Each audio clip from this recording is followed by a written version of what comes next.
লোকসভা নির্বাচনের দামামা বেজে উঠেছে জেলায় জেলায়। দেগঙ্গা থেকে এই মুহূর্তের সবথেকে বড় খবর, দেগঙ্গাতে এসে পৌঁছালো কেন্দ্র বাহিনীর জওয়ানরা। অর্থাৎ রায়গঞ্জ থেকে এক কোম্পানির কেন্দ্র বাহিনীর জওয়ান গতকাল গভীর রাতে দেগঙ্গাতে এসে পৌঁছেছে। দেগঙ্গার বিশ্বনাথপুর কিষাণ মান্ডিতে কেন্দ্র বাহিনীর জওয়ানরা ওঠেন, সেখানেই তাদের থাকা খাওয়ার ব্যবস্থা করা হয়েছে।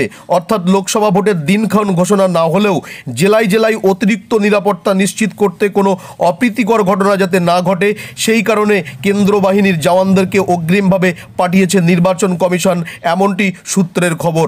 দেগঙ্গার বিশ্বনাথপুর কিষাণ মান্ডিতে এই গতকাল গভীর রাতে কেন্দ্র বাহিনীর জওয়ানরা এসে পৌঁছেছে। আপনারা সেই মুহূর্তের ছবি দেখছেন।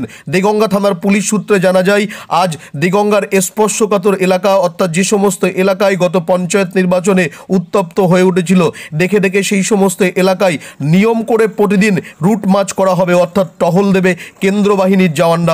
লোকসভা নির্বাচন শান্তিপূর্ণ হবে এবং শান্তিপূর্ণভাবে লোকসভা নির্বাচন সম্পন্ন করতে চাইছে নির্বাচন কমিশন। পাশাপাশি পুলিশ প্রশাসন যেমন তৎপর রয়েছে, ঠিক তেমনি অগ্রিমভাবে কেন্দ্র বাহিনীর জওয়ানটা আসায় বিরোধী থেকে শুরু করে সাধারণ মানুষের লোকসভা ভোটের প্রতি একটি আস্থা ফিরেছে।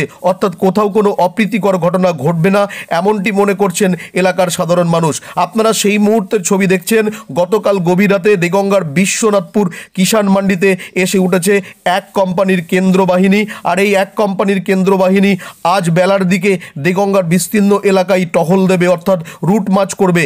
লোকসভার ভোট যাতে শান্তিপূর্ণ হয়, কোথাও যাতে কোনো অপ্রীতিকর ঘটনা না ঘটে, সেই জন্য নির্বাচন কমিশন থেকে দেগঙ্গা সহ জেলায় জেলায় পাঠানো হয়েছে এই ধরনের কেন্দ্র বাহিনী এবং এই আধা সামরিক বাহিনী বিস্তীর্ণ এলাকায় আজ থেকে টহল দেবে, এমনটি দেগঙ্গা থানার পুলিশ সূত্রে জানা যাচ্ছে।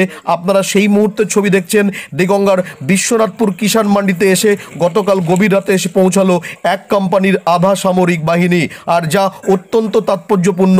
লোকসভার ভোটের দিনক্ষণ ঘোষণা না হওয়ার আগেই কেন্দ্র বাহিনীর জওয়ানরা ইতিমধ্যে জেলায় জেলায় এসে পৌঁছেছে।